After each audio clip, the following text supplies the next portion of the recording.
Ya, selamat pagi. Jumpa lagi bersama kami ngobrol asik bareng Taufik. Dengan materi pembahasan pagi hari ini adalah tentang mangrove. Adapun tamu kami pagi hari ini adalah Bapak Dr. On Rizal, salah satu penggiat mangrove di Sumatera Utara dan juga dosen Fakultas Kehutanan Universitas Sumatera Utara. Selamat pagi Pak On Rizal. Selamat pagi Bang Taufik. Ya, sebelum kita ngobrol, kita buka dulu nih Pak, karena kita sudah suntik vaksin. Oh iya. Dan kita sudah jaga jarak dan tetap melakukan protokol kesehatan.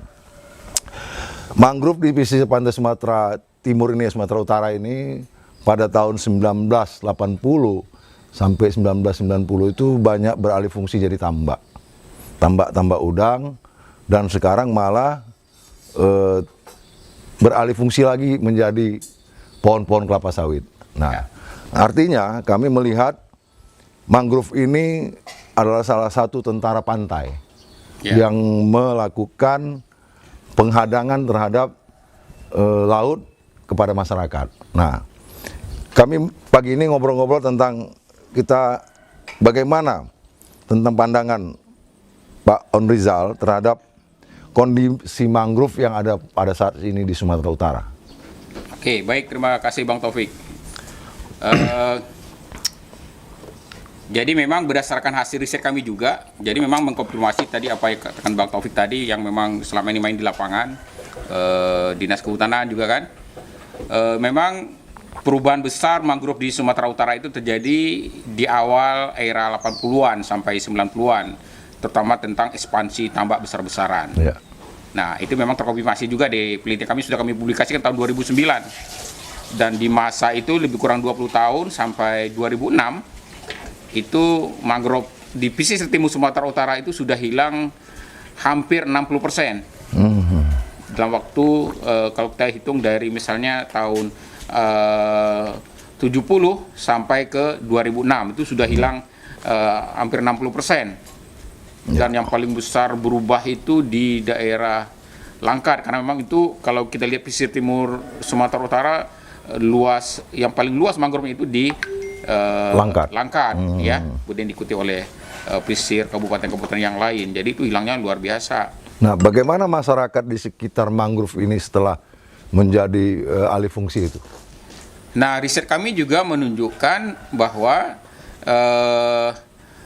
ketika mangrove hilang, ya, di pesisir timur Sumatera Utara, maka mereka yang pertama yang mereka alami adalah menurun drastisnya hasil tangkap. Selain hasil tangkap yang menurun juga, kemudian keragaman biota yang ditangkap juga jauh berkurang. Ya, kami mencatat misalnya hampir 60% juga ikan itu menjadi langka. Artinya dulu gampang didapat, sekarang susah. Dan ada sekitar 15% itu mereka katakan berdasarkan hasil interview kami itu nggak pernah ditemukan lagi. Ikan-ikan itu dari sekian banyak jenis itu. Dan dampak akhirnya apa? Dampak akhirnya adalah pendapatan mereka turun. Berapa turunnya? Hampir 50%. Jadi gini Pak On Rizal, kalau kita melihat ekologi untuk dipertahankan itu kan harus ada berbarengan dengan ekonomi. Ya. Nah, bagaimana tindakan sebagai penggiat ya, atau pendapat sebagai penggiat mangrove ini Pak, atau kehutanan lah kita bilang.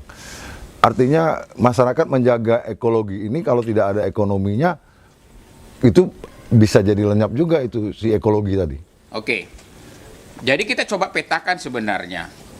Kalau mangrove itu kita jaga dengan baik, ya, itu justru kita akan mendapatkan nilai ekonomi yang optimal. Dari mananya? Ya. Contoh tadi dari ikan. Ya. Udang, kepiting. Sebagai contoh misalnya, kalau sudah ada kajian, sebenarnya kajian ekonomi meta analisis, artinya mengumpulkan banyak sekali hasil-hasil riset di Asia Tenggara, berapa sih nilai ekonomi mangrove itu? Ya. Maka mereka menemukan rata-rata itu adalah 4.185 US dollar per hektar per tahun. Per tahun? Ya, berapa nilai itu? Kalau kita rupiahkan, itu lebih kurang dengan kurs sekarang lebih kurang 60 juta. Per tahun ya? Per tahun. Untuk masyarakat itu? Ya. Nah, berarti rata-rata per bulannya sekitar 5 juta lah ya pendapatannya? Ya. 5 juta. Nah, artinya kan kemarin ada G20 ya. G20 yang dimana Bapak Presiden kan salah satu menjadi Presiden G20. Dan beliau singgah ke Uni Emirat Arab. Di sana beliau juga menanam mangrove. Jadi diperkenalkan di sana bahwa ada sekitar 12.000 meter persegi ya, sekitar 12 hektar di Uni Emirat Arab itu sudah melestarikan mangrove-nya di lokasi sana. Nah, dari situ Pak Presiden menyatakan bahwa akan melakukan rehabilitasi mangrove ini seluas 600.000 hektar di Indonesia. Nah, bagaimana strateginya kalau sebagai penggiat ya Pak? Karena gini, Pak Rizal ini kan penggiat mangrove dan sudah tahu bagaimana strategi-strategi harus dilakukan. Jangan nanti 600.000 hektar yang ditanamkan Pak Presiden itu nanti tidak terlaksana.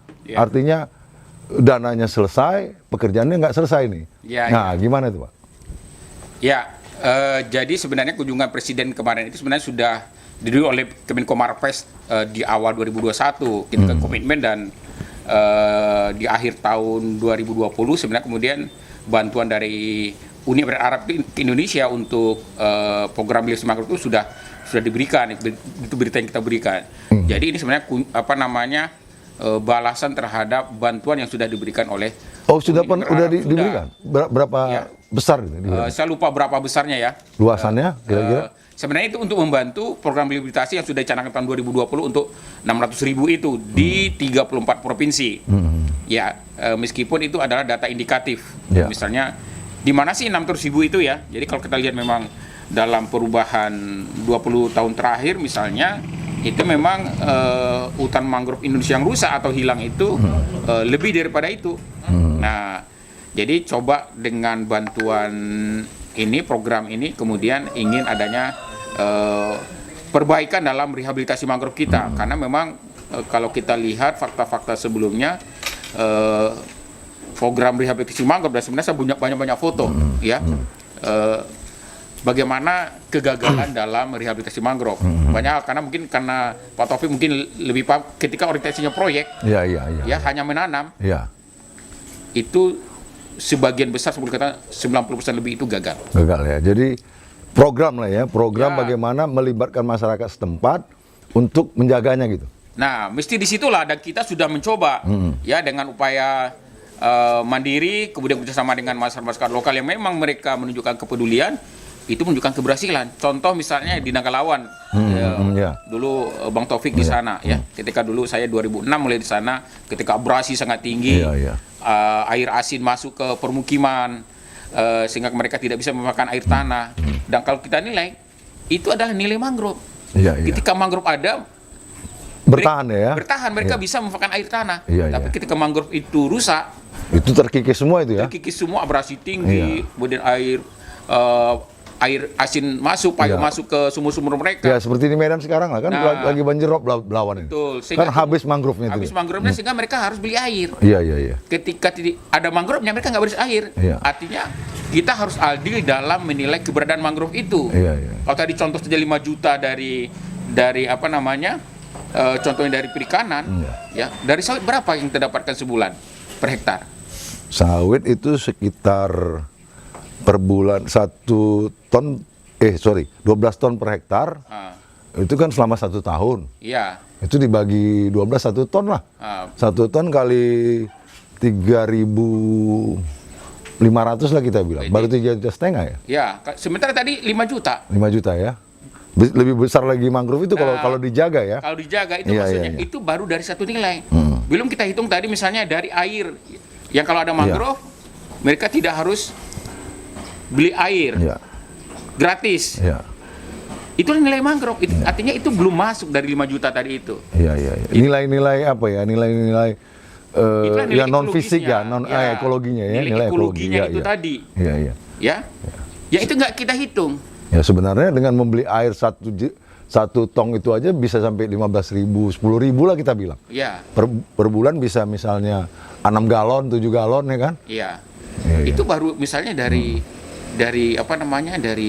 air. Ya, ketika abrasi kehilangan tanah. Ya, rumah pun akan hanyut itu ya. Rumah akan hanyut. Nah, artinya itu harus kita kembangkan menilai sumber daya itu dengan adil. Iya. Nah, itu kita sebut dengan keadilan ekologi itu harus kita bangun. Iya, iya. Ya. Bukan uang cash. Kalau cashnya tadi itu 5 juta. Iya, iya. Saya hitung lagi contohnya.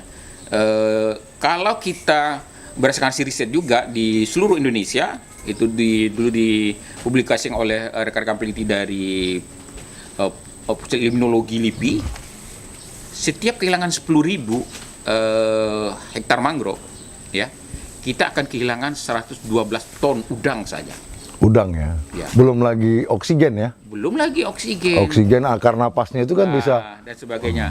Nah, itu kalau kita bicara kenapa Pak Presiden ke Uni Emirat Arab, itu kan latar belakangnya setelah hasil riset ketahuan bahwa mangrove ini penting sekali dalam mitigasi perubahan iklim. Betul, betul. Nah, betul. pemerintah punya target nih. Ya. 29% dengan usaha sendiri, 41% penurunan itu dengan bantuan luar negeri. Nah, ini Iya, kan bantuan nih. Iya, iya. Nah, salah satu apa? Melihara mangrove. Kenapa? Karena mangrove itu punya kemampuan menyerap dan menyimpan karbon itu lebih besar dibandingkan ekosistem lain, 2 sampai 10 kali ekosistem darat. Oh. Jadi misalnya contohnya gini sederhananya. Kalau kita menebang hutan hujan tropika itu misalnya 1 hektar, itu sama dengan kehilangan 10 hektar mangrove.